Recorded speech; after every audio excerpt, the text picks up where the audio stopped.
Muito bem, meus irmãos, nós vamos agora para a parte 79 de nossa série de mensagens, Rei dos Reis, exposições do Evangelho de Mateus. Nós vamos para a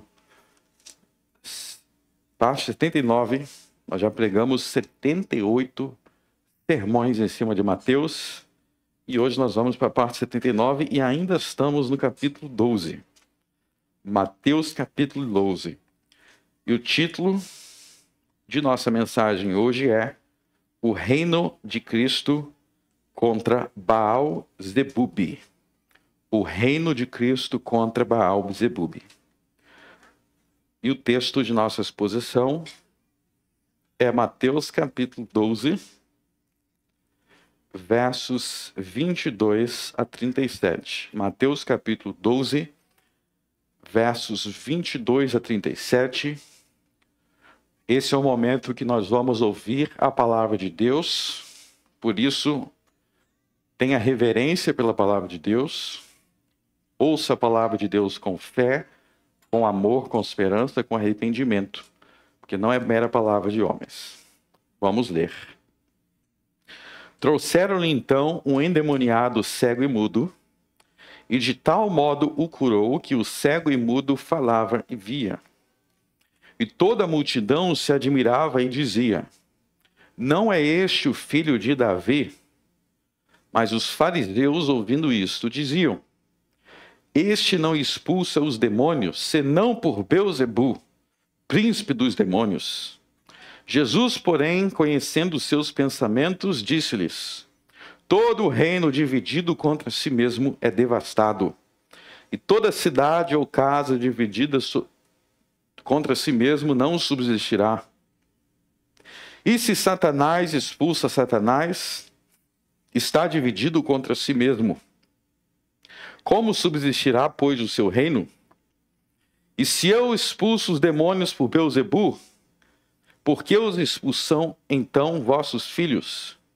Portanto, eles mesmos serão vossos juízes. Mas se eu expulso os demônios pelo Espírito de Deus, logo é chegado a vós o reino de Deus. Ou como pode alguém entrar na casa do homem valente e furtar os seus bens, se primeiro não amarrar o valente, saqueando então a sua casa? Quem não é comigo é contra mim, quem comigo não ajunta, espalha. Portanto, eu vos digo, todo pecado e blasfêmia se perdoará aos homens, mas a blasfêmia contra o Espírito não será perdoada aos homens. Isso qualquer que disser alguma palavra contra o Filho do Homem, ser-lhe-á perdoada. Mas se alguém falar contra o Espírito Santo, não lhe será perdoado, nem nesse século, nem no futuro. Ou fazei a árvore boa e o seu fruto bom, ou fazei a árvore má e o seu fruto mau, porque pelo fruto se conhece a árvore. Raça de víboras, como podeis vós dizer coisas boas sendo maus? Pois do que há em abundância no coração, disso fala a boca. O homem bom tira coisas boas do tesouro do seu coração, e o homem mau do mau tesouro tira coisas más. Mas eu vos digo que de toda palavra ociosa que os homens disserem, hão de dar conta no dia do juízo, porque por suas palavras serás justificadas, e por tuas palavras serás condenado. Até aí, amém. Glórias a Deus. Então, meus irmãos, no verso 22, Jesus expulsou um demônio. E esse demônio que Jesus expulsou fazia com que este homem fosse cego e mudo. Com isso nós aprendemos, e é importante a gente não ler além do que está dito aqui. O que está dito aqui não é que todos os cegos ou todos os mudos são cegos ou mudos por causa de demônios. Porém, esse texto dá a entender e ensina que existem pessoas que podem ter alguma enfermidade causada por demônios. Ou seja, nem todas as enfermidades são causadas por demônios, mas algumas são. E nesse caso aqui, a cegueira e o fato deste homem ser mudo era causado por demônios, tanto que quando Jesus expulsou esses demônios, ele foi curado. Então existem pessoas, seja por qual motivo for, seja por se envolverem com coisas perversas, por se envolverem com falsas religiões, por se envolverem com pecados profundos, podem se tornar alvos de ataques demoníacos que levam, inclusive, à enfermidade física. E diante deste milagre de Jesus, onde ele expulsou o demônio, o cego começou a ver, esse mudo começou a ver e enxergar. Verso 23, a multidão se admirou, a multidão se impressionou e disse, não é este o filho de Davi? E é muito importante entender por que eles chegaram a essa conclusão, não é este o filho de Davi?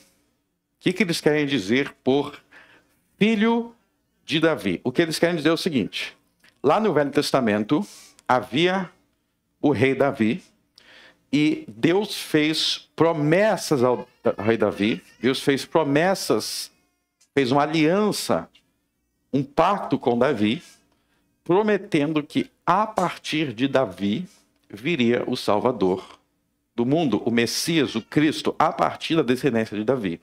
Então, filho aqui significa descendente. Eles estão se perguntando, será que esse é o Cristo? Será que esse é o descendente de Davi que Deus prometeu que viria? Então, eles estão se questionando se ele é o Cristo. E é muito interessante perceber que esse questionamento, essa dúvida, será que ele é o Cristo? Será que é o filho de Davi? Ocorre aqui quando Jesus expulsa um demônio. Por quê? Porque no Velho Testamento, há um único personagem em todo o Velho Testamento, antes de Jesus, que expulsava demônios, que é o rei Davi. Vocês podem abrir no livro de 1 Samuel. Volte em 1 Samuel.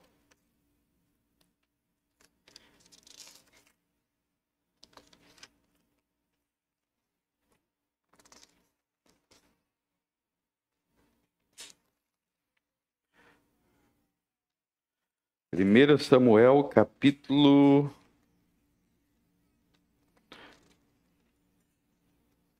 16. Esse é um detalhe muito importante para entender esse texto. 1 Samuel, capítulo 16. Vamos ler do verso 13 em diante. Então Samuel tomou o chifre de azeite e ungiu no meio dos seus irmãos. E desde aquele dia em diante o Espírito do Senhor se apoderou de Davi. Então Samuel se levantou e voltou a Ramá. Verso 14. E o Espírito do Senhor se retirou de Saul e atormentava um espírito mau da parte do Senhor. Então os criados de Saul lhe disseram, eis que agora o espírito mau da parte do Senhor te atormenta. Diga, pois, nosso Senhor e seus servos, que estão na tua presença, que busquem um homem que saiba tocar harpa. E será que quando o espírito mau da parte do Senhor vier sobre ti, então tocará com a sua harpa, com a sua mão te acharás melhor. Então para aí que eu vou explicar o contexto. O contexto era o seguinte, se vocês voltarem em Samuel, 1 Samuel 8, o povo de Israel pede um rei. O povo de Israel diz, nós queremos um rei. Qual era o problema? Se vocês voltarem no livro de Gênesis, Deus havia prometido que Israel teria um rei, mas Deus fez promessas de um rei, que em última análise é Jesus, que viria da descendência de Judá. Saul não era da descendência de Judá, Saul era da descendência de Benjamim, ou seja, Saul não era o rei prometido. Mas Israel insistiu em querer um rei segundo a sua vontade, segundo o seu querer, para imitar os gentios. E Deus deu Saul, um rei que não era segundo o seu coração.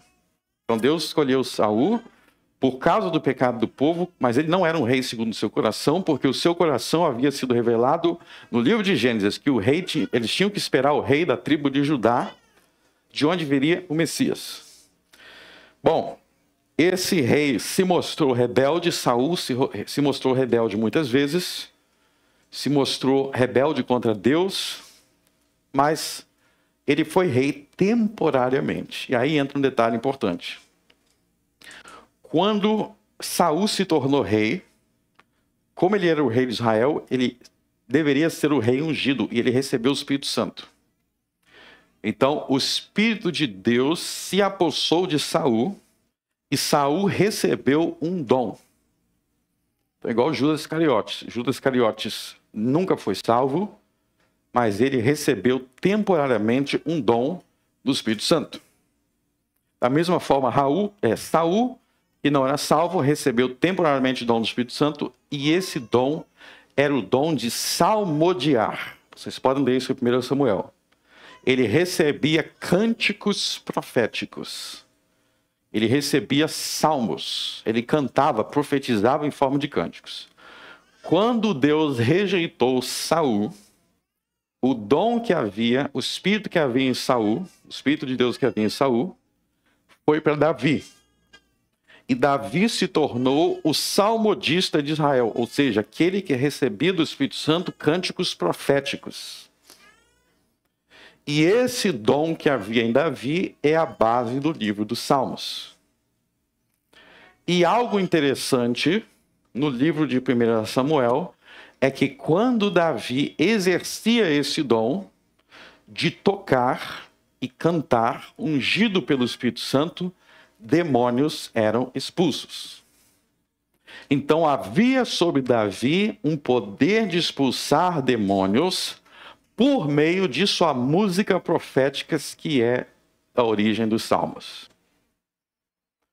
E essas músicas proféticas, que são os Salmos, elas são sobre quê? Ou melhor, elas são sobre quem? Elas são sobre Jesus.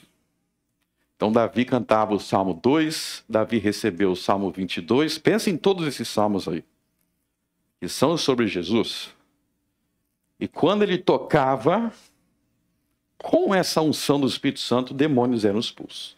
E Davi é o único do Velho Testamento que expulsa demônios. Então, lá no Novo Testamento, volte em Mateus 12. Quando eles falam, será este filho de Davi? Qual é a associação que eles estão falando? Eles estão dizendo, ele expulsa demônios igual Davi. Será que ele é aquele sobre quem Davi profetizou nos seus cânticos? Que como Davi expulsa demônios, será ele o Cristo? Será ele o filho de Davi? Então essa é a pergunta. E essa é a associação que eles estão falando. Ele expulsa demônios igual Davi, porque quando Saul ficava endemoniado com o espírito mau, que o Senhor enviou para castigá-lo, Davi, por essa unção de música, ele expulsava. E agora Jesus está expulsando os demônios. Será ele o filho de Davi? Então essa é a conexão que eles estão fazendo. Verso 24, mas os fariseus, que sempre tinham que botar algum defeito em tudo, para questionar Jesus, para criticar Jesus, precisa inventar alguma coisa. E eles vão dizer, não é porque ele é o filho de Davi, não é porque ele é o Cristo, não é porque ele é aquele de quem os salmos profetizavam. Mas é porque ele expulsa os demônios por Beelzebu, príncipe dos demônios. Então, olha só que coisa interessante. Os milagres de Jesus, o poder de Jesus era tão grande que nem os inimigos de Jesus tinham a capacidade de negar que era real. Isso é importante entender aqui. Veja que eles não estão dizendo que Jesus, na verdade, não expulsava demônios. Eles não estão dizendo que Jesus não realizava milagres. Eles não estão dizendo que Jesus não fazia aquelas coisas, porque não tinha como falar que não era. Esses milagres de Jesus eram públicos, notórios, inegáveis. Então, se eles não tinham como falar que aqueles milagres não eram real, que aquela expulsão dos demônios não era real, o que eles tinham para falar então? Eles iam dar uma explicação dizendo, sim, é real, mas é demoníaco. Veja que ao dizer que ele é demoníaco, eles estão confirmando que de fato tinha acontecido, mas eles estão dando uma explicação para colocar Jesus como ruim. Não, realmente ele cura o cego, realmente ele cura o mudo, realmente ele expulsa demônio, mas é por um poder demoníaco maligno. Ou seja, não é como Davi, que era pelo Espírito de Deus, como vocês viram lá em 1 Samuel. Eles estão dizendo que é por um poder demoníaco.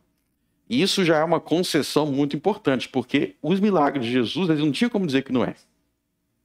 Então eles vão dar uma explicação maligna. E aí é importante entender essa palavra aí, Beelzebu. Vamos falar sobre essa palavra Beelzebu. O que é Beelzebu? Beelzebu é o Deus que era adorado pelos filisteus no Velho Testamento. Beelzebu é Baal-Zebub. Deixa eu explicar um pouco sobre a questão das palavras. Muitas palavras no Novo Testamento, ou muitos nomes, elas aparecem de uma grafia diferente no Novo Testamento, mas é o mesmo nome, a mesma palavra do Velho Testamento. E isso acontece por uma questão idiomática. Como assim uma questão idiomática? O Novo Testamento foi escrito em grego. O Velho Testamento foi escrito em hebraico. Então, às vezes, um nome, quando muda de uma língua para outra, às vezes o nome muda a grafia ou a pronúncia. Então, por exemplo, quem descobriu o continente americano? Quem descobriu o continente americano foi Cristóvão Columbus, em 1492. Cristóvão Columbus. Se você for para os Estados Unidos, eles não falam Cristóvão. Eles falam Christopher. Então, em inglês é Christopher, em português é Cristóvão. A Reforma Protestante, quem pregou as 95 teses na porta do Castelo de Wittenberg? No Brasil, a gente fala Martinho Lutero. Na Alemanha, eles não falam Martinho Lutero, eles falam Martin Luther. Ou alguma coisa assim. João Calvino, John Calvin. Então, João no Brasil vira John nos Estados Unidos, que vira Jean em francês. Você sabia, Jean, que o seu nome é francês, no Brasil é João, em inglês é John. Então, às vezes muda. Vocês lembram da irmã de Moisés, Miriam? Moisés tinha uma irmã chamada Miriam. Vocês sabiam que Miriam, em hebraico, é Maria? Em grego, no Novo Testamento, Maria é Miriam. Jesus é Josué. Vocês sabiam que Josué, do livro de Josué, o nome dele é Jesus. Só que Jesus é grego e Josué é hebraico. Yeshua. Então, muitas vezes é o mesmo nome, mas a gente não percebe porque a gente não fala esses idiomas todos, né? Ó, Tiago em português, que é em espanhol é Iago, em inglês é James. Que legal, né? James Bond, Tiago Bond. Fica mais estranho, né? E por que é importante entender isso? Porque, por exemplo, provavelmente quem colocou o nome de Maria, né, a mãe do Senhor, era uma homenagem a Miriam. Provavelmente é por causa dos personagens do Velho Testamento, eles colocavam esses nomes parecidos. E Beelzebu? Beelzebu é a forma em grego de Baal-Zebu. E quem é Baal-Zebu? É o deus dos filisteus. Vocês podem ver sobre ele, por exemplo, em 2 Reis. Abra o 2 Reis, capítulo 1.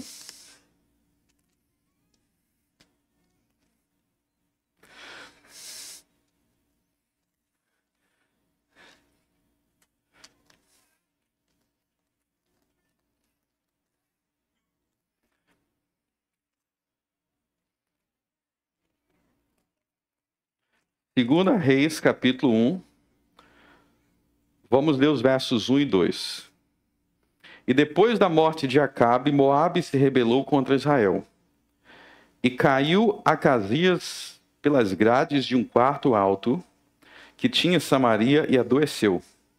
E enviou mensageiros e disse: Ide e perguntai a Baal-zebub, deus de Ecrom, se sarei dessa doença. Então veja que ele manda consultar Baal-zebub. Baal-zebub no hebraico é Beuzebu no grego do Novo Testamento. É esse Deus. E o que é Deus de Ecrom? Ecrom são os filisteus. Ecrom é uma cidade dos filisteus. Até compreendido? Bom, agora nós vamos voltar para Mateus 12. Vocês vão entender por que eles estão associando Jesus com Baal-zebub. Ou Beuzebu, como queira falar. Vocês lembram que depois que Davi foi ungido com o Espírito de Deus, quem foi o primeiro inimigo que Davi derrotou, que fez com que Davi ficasse famoso em Israel? Golias. Golias era de qual povo? Dos filisteus. Então Golias adorava Baal. Golias cria no deus Baal. Então a guerra entre Davi, os filisteus eram os principais inimigos de Israel no tempo do rei Davi, e o rei Davi se destacou lutando contra os filisteus. Foi assim que Davi cresceu e se tornou rei, lutando contra os filisteus, começando por Golias. Então o que eles estão dizendo? Eles estão dizendo, não, ele não é o filho de Davi. Na verdade, ele serve ao Deus dos filisteus, que são os inimigos, eram os inimigos de Davi. Então ele está associando Jesus com o falso Deus, que era adorado pelos inimigos de Israel no tempo do rei Davi. Por isso, eles associam a Baal-zebub. E o que eles estão dizendo aqui? Qual é a moral da comparação deles? Eles dizem verso 24. Este não expulsa os demônios senão por Baal-zebub, príncipe dos demônios. O que eles estão dizendo? Vocês têm que entender aqui agora que eles mostram ter uma mente pagã. Guarda isso. Eles têm uma cabeça pagã. Por quê? Porque eles estão dizendo o seguinte, que tem Beuzebu, que é um demônio, e quando Jesus expulsa outros demônios, não é que ele está expulsando em nome do Espírito Santo igual Davi fazia. Ele está expulsando em nome de outro demônio. É como se houvesse uma guerra entre os demônios. Uma guerra entre os deuses. Por que isso é mentalidade pagã? Vamos ver agora. Abra em 2 Reis, capítulo 18. Nós vamos relembrar um texto que nós lemos há algumas semanas, dentro da história de Ezequias. 2 Reis, capítulo 18. Vocês lembram quando a Síria foi atacar Israel, ou, na verdade, Judá? O mensageiro da Síria afrontou o rei Ezequias. E afrontou o povo de Israel. Eu quero que vocês percebam como que ele afrontou, para vocês entenderem a cabeça de um idólatra. 2 Reis, capítulo 18, verso 21.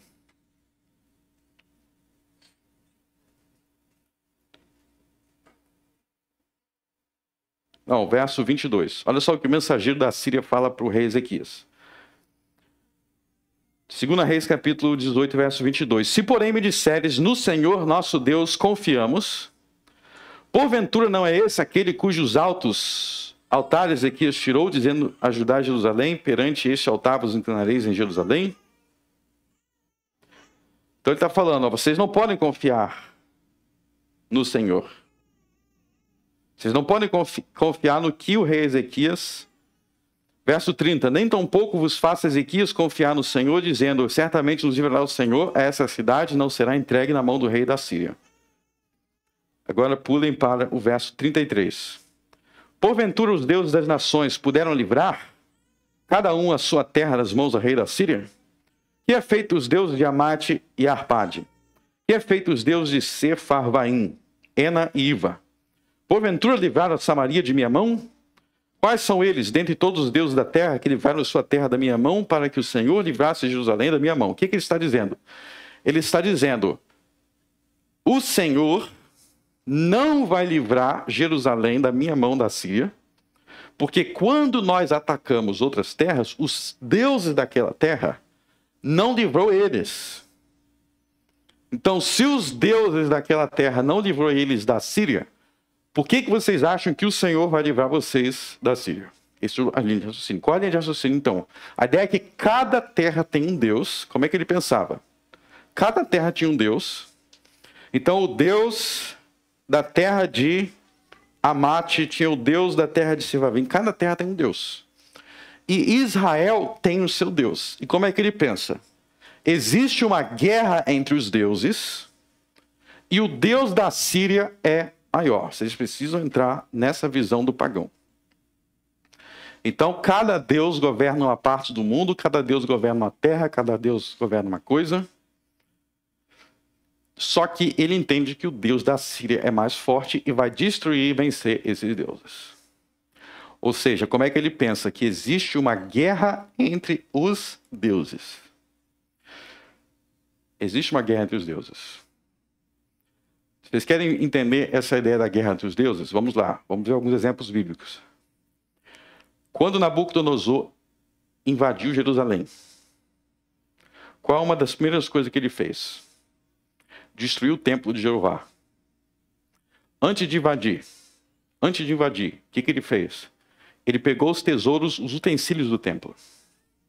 Por que Nabucodonosor pegou os utensílios do templo? Se você tiver a cabeça moderna, atual, você vai falar, ele pegou os utensílios do templo porque tinha muito ouro, era tudo feito de coisas preciosas e ele era ganancioso, ele queria aquele dinheiro.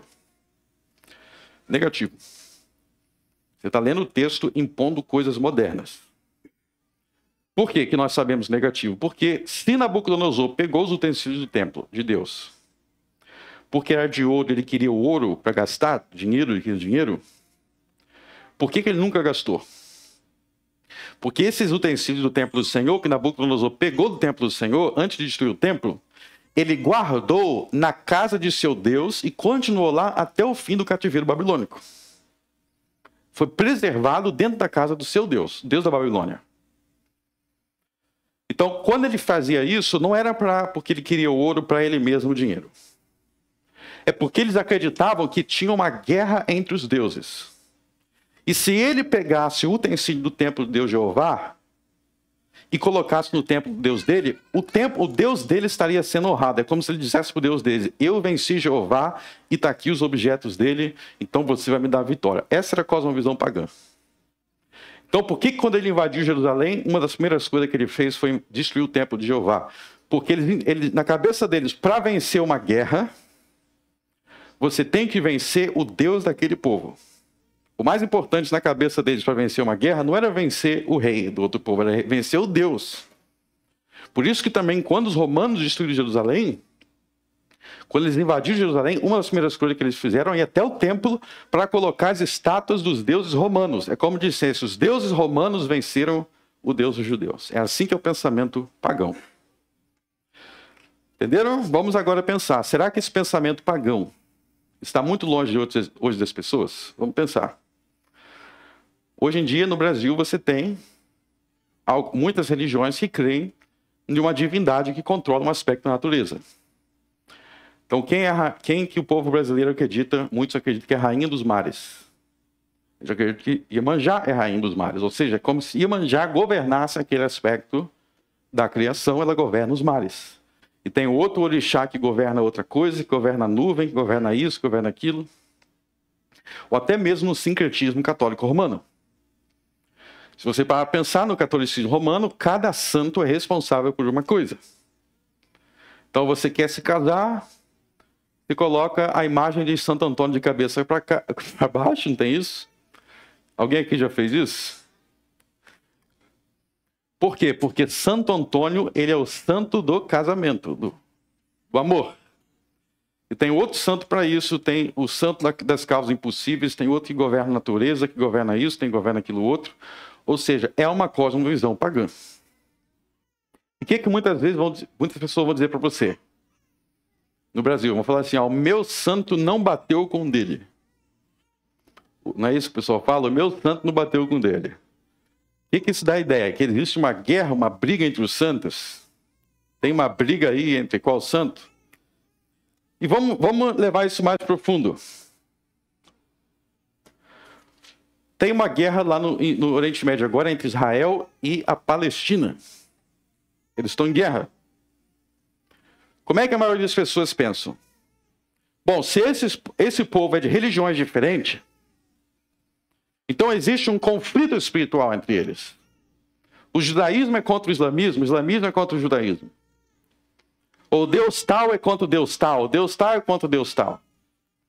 Esse era o pensamento dos pagãos e esse era o pensamento dos fariseus. E o que Jesus está dizendo aqui então? Volta para Mateus 12. Jesus está dizendo, não, vocês estão enganados.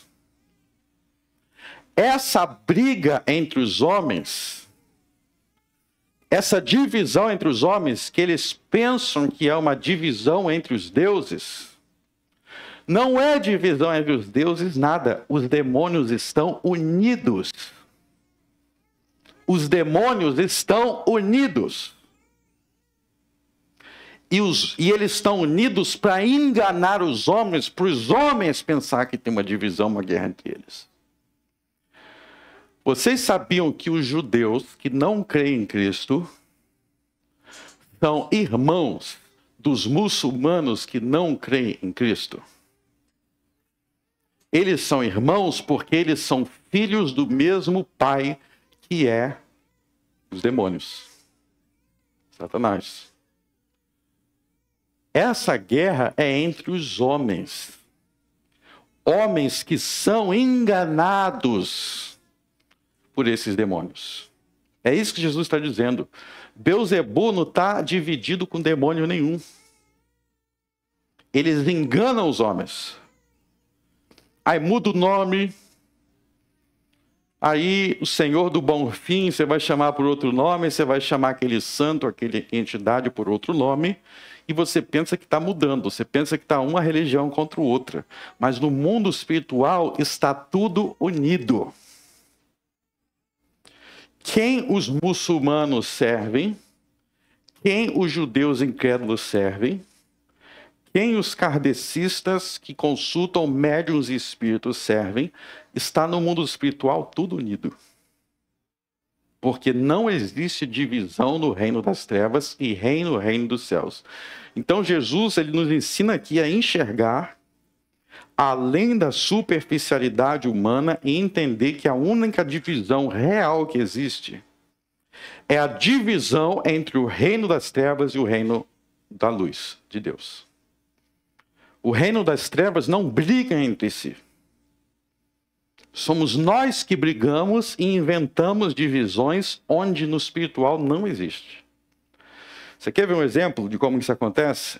Isso acontece algo parecido no mundo dos políticos. Você pensa que tem dois políticos, eles são muito inimigos. É tudo teatro. Vocês lembram quando o Geraldo Alckmin dizia ser inimigo de Lula? E Lula, nós estamos um contra o outro. Como é que um é vice do outro agora? Será que eram inimigos mesmos? Ou será que é a gente que vira inimigo por causa deles e eles, na verdade, são tudo amigos? É assim o reino das trevas. A religião tal contra a religião tal. Por trás tem demônios apertando as mãos e falamos, enganamos esses homens trouxas. Eles guerreiam entre si, eles são enganados. No reino das trevas não tem divisão. São só diferentes maneiras de enganar. Se você não é enganado de uma forma, ele te engana de outra.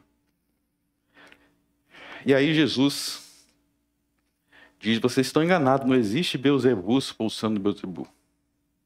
Não existe demônios expulsando demônios. E aí Jesus vai mostrar então que a raça humana só tem duas posições. A divisão básica da raça humana é somente duas.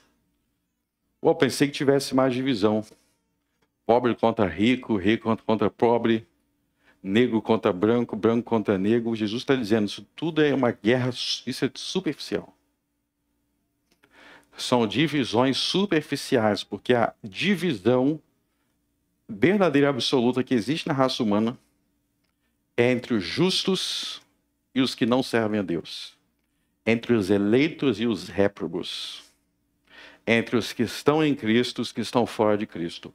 Além dessa divisão, é tudo coisa superficial. E a gente tem que aprender isso para a gente parar de se enganar. Para de se enganar. Porque às vezes a gente passa por mudanças, pensando, não, agora eu estou posicionado aqui. Não, isso aqui é só mudança superficial. A verdadeira mudança que você tem que saber é se você passou do reino das trevas para o reino do Filho do amor de Deus. Essa é a verdadeira e profunda transformação. As demais coisas são derivados disso. São consequência disso. O resto é igual mudar a cor do cabelo. Será que eu vou ser loiro, moreno? Será que mudança é isso? Todas essas mudanças são nadas se você entender a verdadeira guerra qual é. Qual é a maior guerra que tem no mundo hoje? Eu acho que é a Rússia contra a Ucrânia. Essas guerras, na verdade, elas são pequenas comparadas com a guerra maior. Na verdade, essas guerras são os demônios enganando os homens para se matar. São demônios enganando os homens para brigar por isso, para se matar por aquilo, para jogar bomba por aquilo outro. A verdadeira guerra é entre o reino das trevas e o reino da luz. E o reino das trevas não luta contra si. Não tem Deus tal lutando contra Deus Baal-Zebu, não. E aí Jesus vai dizer algo muito importante. Verso 28. Mas se eu expulso os demônios pelo Espírito de Deus, logo é chegado a vós o reino de Deus. Ou como pode alguém entrar na casa do homem valente e furtar os seus bens, se primeiro não amarrar o valente, saqueando então a sua casa? Vamos falar sobre esse ponto. E o verso 30. Quem não é comigo ou contra mim, quem comigo não ajunta, espalha. Quer dizer, não tem neutralidade e não tem terceira via. Ou você está com Jesus, ou você está contra Jesus. Eu estou em cima do muro. O muro pertence ao diabo. O muro pertence a Baal-Zebu. E vamos falar aqui um ponto importante sobre essa questão de amarrar o valente. Então, no versos 28 e 29, existe uma dúvida aí que é respondida, que muita gente tem. Tem muita gente que fala assim, ó. Quando Jesus voltar, ele vai inaugurar o seu reino. Mentira. Quando Jesus voltar, ele não vai inaugurar o seu reino, porque o seu reino já foi inaugurado. Jesus já é rei. Ele não vai se tornar rei um dia. Ele já é rei. É o que ele diz no verso 28. E eu expulso os demônios pelo Espírito de Deus, logo é chegado a vós o reino de Deus. Então o reino de Deus já chegou, porque Jesus não estava expulsando demônios. Então o reino já chegou. E no verso 29, nós temos aí aquilo que é uma das maiores bênçãos de se viver sob a nova aliança. Vamos conversar agora sobre uma das maiores bênçãos de se viver na nova aliança. Para quem não sabe, as terças-feiras, era quarta antigamente, mas agora é terça. Às terças-feiras nós temos nossa reunião de oração. E na reunião de oração nós temos estudado a Epístola aos Hebreus. E a Epístola aos Hebreus é sobre as diferenças e as semelhanças entre a velha aliança e a nova aliança. E uma das coisas que nós temos visto é que as diferenças entre a velha e a nova aliança não é na essência.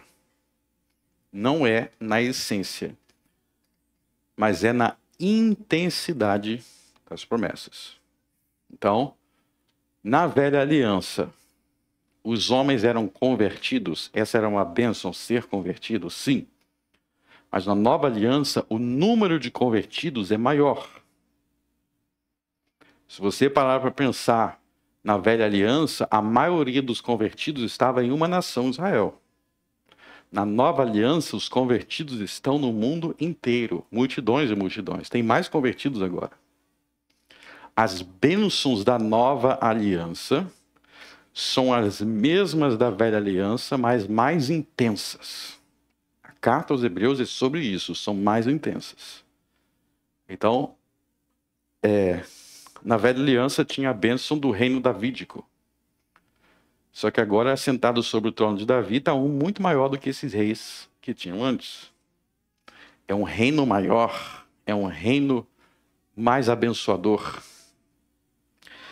E uma das bênçãos da nova aliança é que, sob a nova aliança, o valente, verso 29, foi amarrado.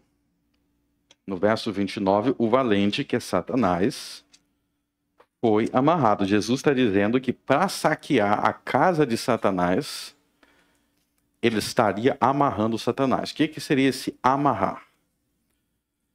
Vamos entender isso, que é muito importante para a sua vida espiritual. Vocês já pararam para pensar que sob o Velho Testamento, a atividade satânica no mundo era mais intensa? A restrição de Satanás no Velha Aliança era menor. Porque na cruz, Cristo teve uma vitória sobre Satanás que ainda não tinha ocorrido no Velho Testamento, e isso fazia com que no Velho Testamento Satanás tivesse mais liberdade. Satanás, no Velho Testamento, tinha mais liberdade do que agora. A maioria das pessoas subestima o poder de Satanás. A maioria das pessoas subestima. Deixa eu dar uma comparação aqui, ó. Você sabe que toda eleição no Brasil, a mídia e várias pessoas gostam de exagerar algumas coisas. Vão falar assim, o candidato tal é Hitler. Diziam que o antigo presidente era muito chamado de Hitler, né? As pessoas estão perdendo a noção. Vou te falar por que está perdendo a noção. Vocês têm ideia da maldade que era Hitler? Para você ficar chamando qualquer um de Hitler. Falou algo que eu não gostei, é Hitler. Isso é loucura. Hitler era um homem extremamente frio, sanguinário. Não gostei desse candidato, é Hitler. As pessoas estão perdendo noção. Pensa aí, por exemplo, no rei Herodes. Aquele Herodes que matou crianças de 2 anos de baixo para baixo. Vocês conseguem pensar no mundo do tempo dos apóstolos e Cristo dos apóstolos? Hoje em dia o povo acha que vive na pior época que já existiu. Nós vivemos na pior época. Vocês não têm noção do que era a maldade dos imperadores romanos. Esses políticos do Brasil, eles são fichinha. O imperador Nero, ele castrou uma criança de 10 anos e realizou uma cerimônia de casamento com essa criança de 10 anos no meio de Roma. E você achava que alguém podia tirar ele de lá? Não. Ele se casou com uma criança de 10 anos, em público, no meio de Roma, e era normal isso. Quando ele morreu, essa criança passou para o próximo imperador, ia passando de imperador em imperador, até que se matou aos 18 anos de idade. Se chamava Paulus. Um menino que era vestido de mulher e era casado com os imperadores romanos. Os imperadores romanos, eles matavam, não tinha que dar satisfação para ninguém, não tinha ONU para falar o que você está fazendo. Matavam milhões de pessoas. Os cristãos. Então, o mundo, vocês têm que entender que antes da vinda de Cristo, a maioria das nações da Terra adoravam deuses falsos. Satanás enganava quase o mundo inteiro. E assim como as pessoas subestimam esses caras antigos, ficam falando, fulano é Hitler, fulano é aquilo outro, as pessoas subestimam a capacidade de enganar de Satanás. Meu amigo, Satanás, ele é o enganador desde o princípio do mundo. Ele não é só mentiroso. Jesus diz que ele é o pai da mentira.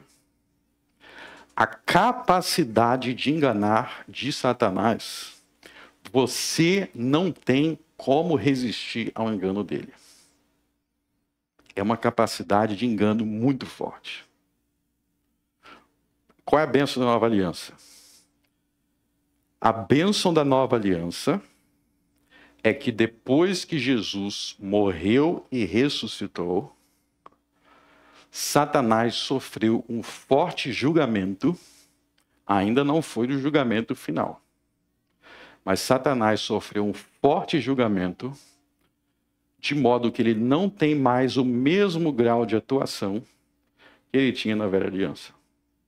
E por isso que o número de convertidos no mundo é maior do que era antes, e por isso que muitas coisas são muito mais tranquilas do que eram antes. Você acha que não?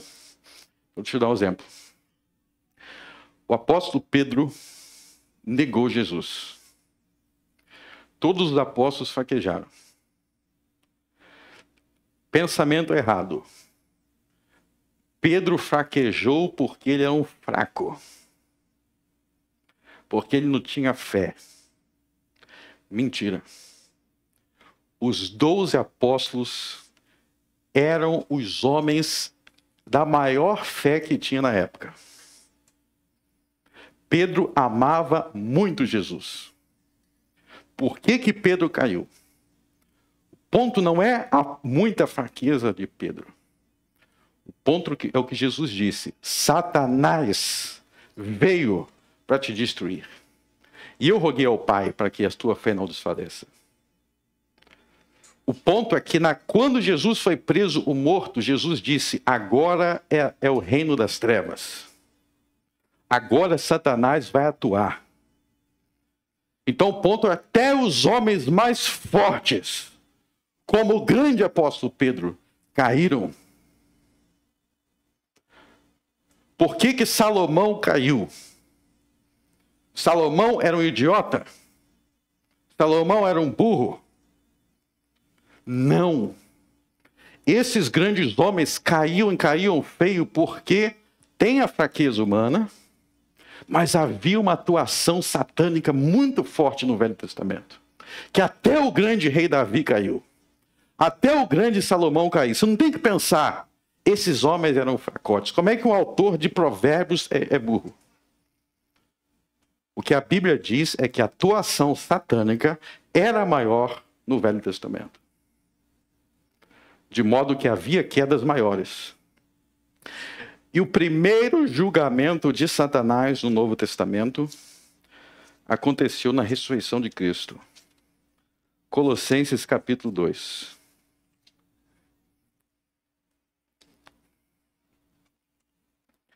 Colossenses 2 diz: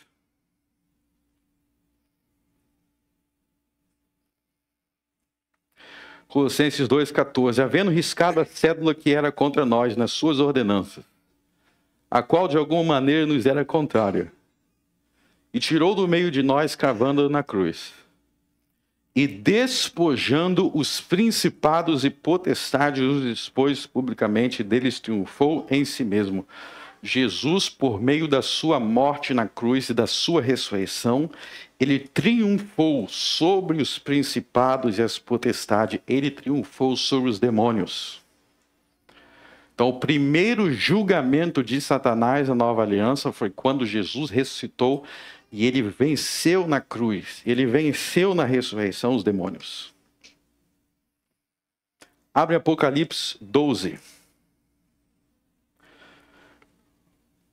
Apocalipse 12 fala sobre uma segunda vitória contra Satanás na nova aliança. de forma que seu reino foi enfraquecido.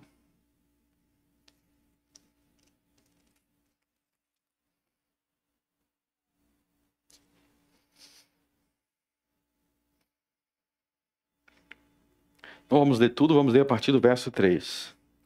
E viu-se outro sinal no céu, e eis que um grande dragão vermelho, que tinha 7 cabeças e 10 chifres, e sobre as suas cabeças 7 diademas.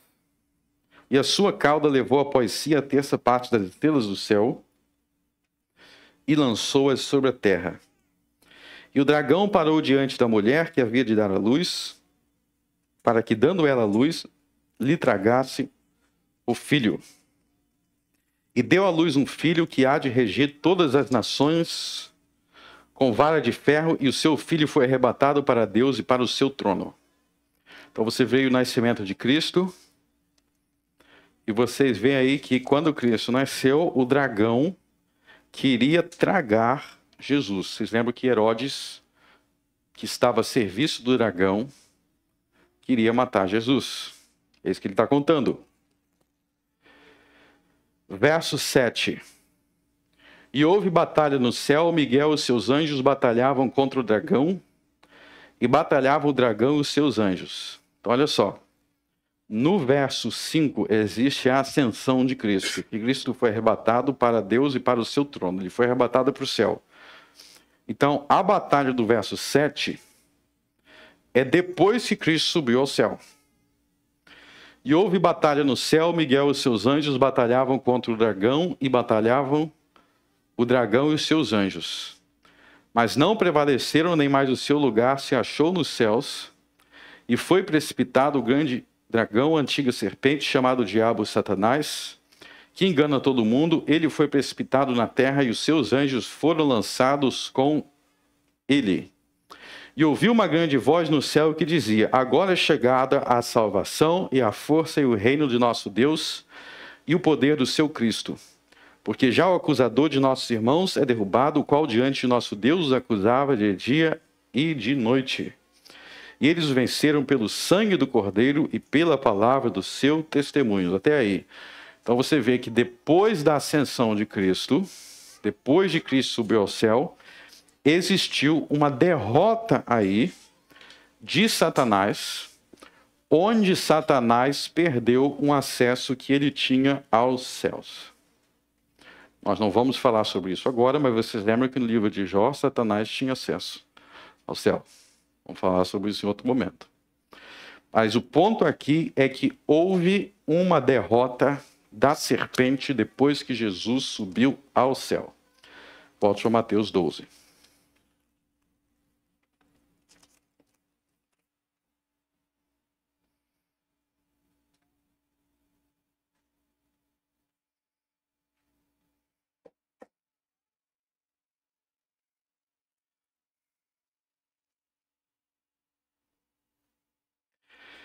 Qual é o ponto aí? Verso 28, verso 29. Mas se eu expulso os demônios pelo Espírito de Deus, logo é chegada a voz do reino de Deus. Ou como pode alguém entrar na casa do valente e furtar os seus bens, se primeiro não amarrar o valente? Ou seja, se não julgar, se não deter Satanás. O ponto é que você que vive na nova aliança, você tem acesso a um poder espiritual, você tem acesso a meios de graça muito maior do que se você vivesse sobre a velha aliança.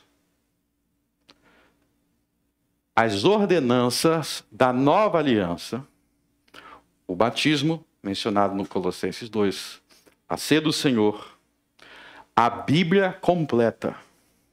No Velho Testamento eles tinham a Bíblia completa? Não. Você tem. O culto da nova aliança. A vinda de Cristo ao mundo, a sua ressurreição, isso concedeu a nós, os crentes, acesso a um poder espiritual muito maior do que antes de Cristo vir ao mundo, antes dele amarrar o valente. O poder do valente ainda não ocorreu o juízo final. ainda não ocorreu o juízo final, mas já existiu julgamentos contra Satanás, que é o que permite que o evangelho alcance mais nações, que é o que permite que nós temos acesso a um poder, inclusive de santificação, maior do que Davi ou Salomão. Ou dito de outra forma, que é o que Paulo vai dizer aos Hebreus, ele vai dizer aos Gálatas também.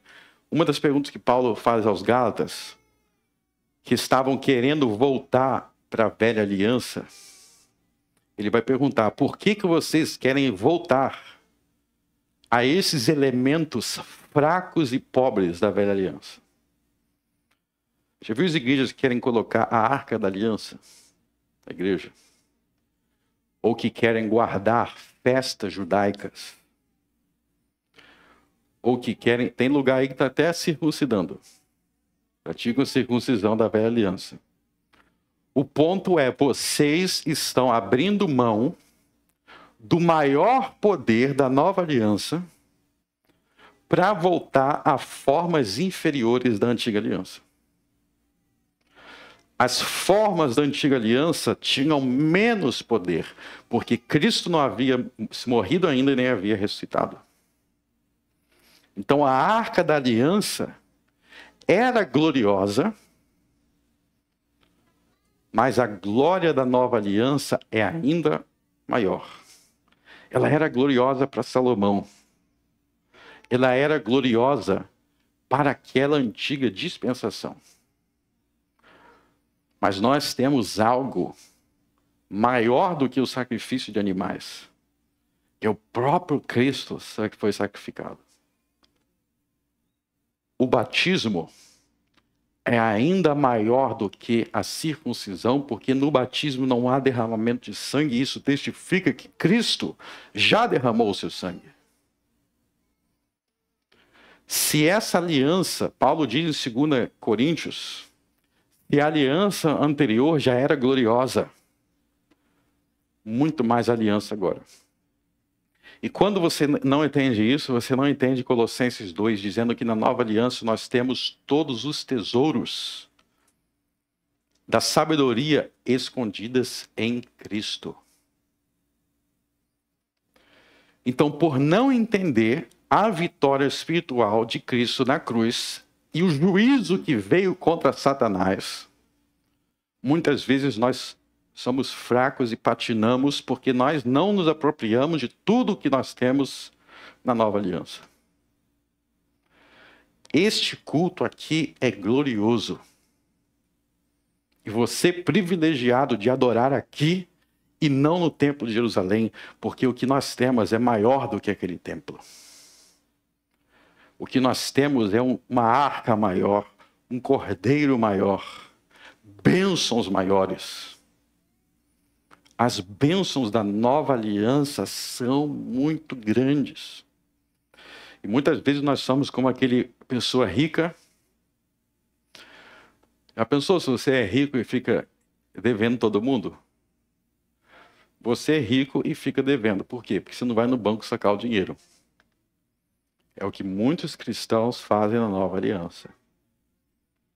São ricos, mas agem como pobres. Eu não consigo, eu sou fraco. Meu irmão, Satanás foi julgado pelo reino de Cristo. Você tem muito menos desculpas do que Jacó. Quando Jacó viveu, Satanás não tinha sofrido esse julgamento de Apocalipse 12. Jó. No tempo de Jó, existia um acesso. Ainda existem demônios. Ponto. Ainda existem demônios. Mas o que Jesus diz? Eu estou vencendo esses demônios. Eu estou expulsando esses demônios. Eu estou amarrando o valente. O meu reino está invadindo a história. Ou seja, aquilo que eles já tinham entra e invade a história com mais intensidade. No Velho Testamento, Satanás já era restrito pelo poder de Deus. O poder de Deus sempre restringe tudo. mas a sua restrição aumentou quando Jesus venceu ele na cruz e na batalha de Apocalipse 12. Por isso você tem acesso a muito poder espiritual.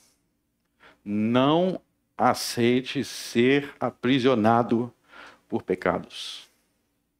Não aceite ser aprisionado por vícios. Olhe para o rei Salomão. O rei Salomão vivia no mundo. Quantos reis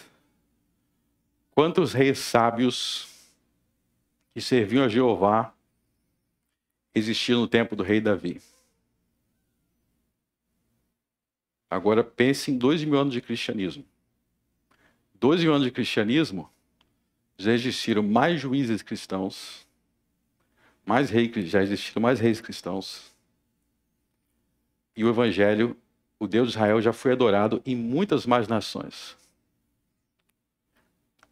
Sabia que existem mais, se você comparar Israel no Velho Testamento com a Inglaterra no Novo Testamento, a Inglaterra teve mais crentes de verdade na sua história do que Israel no Velho Testamento. Talvez até o Brasil tenha mais crentes hoje do que no tempo do rei Davi. Eles viviam em uma dispensação inferior, gloriosa, mas Jesus ainda não tinha vindo para amarrar o valente.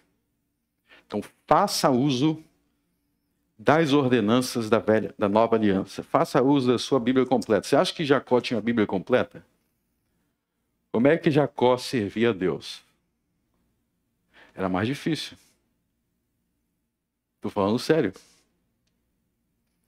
Ele era cercado por cananeus, completamente devassos. Ele não tinha a Bíblia completa, não tinha pregadores pelo mundo inteiro. Eles eram os primórdios. Então você não pode fazer a mesma quantidade de besteiras que ele. O valente foi amarrado e nós vivemos debaixo do reino de Cristo. Como é que você vai dizer que viver antes do reino de Cristo e depois do reino de Cristo é a mesma coisa? Como é que você vai dizer que viver antes de Jesus ressuscitar e depois de Jesus ressuscitar é a mesma coisa?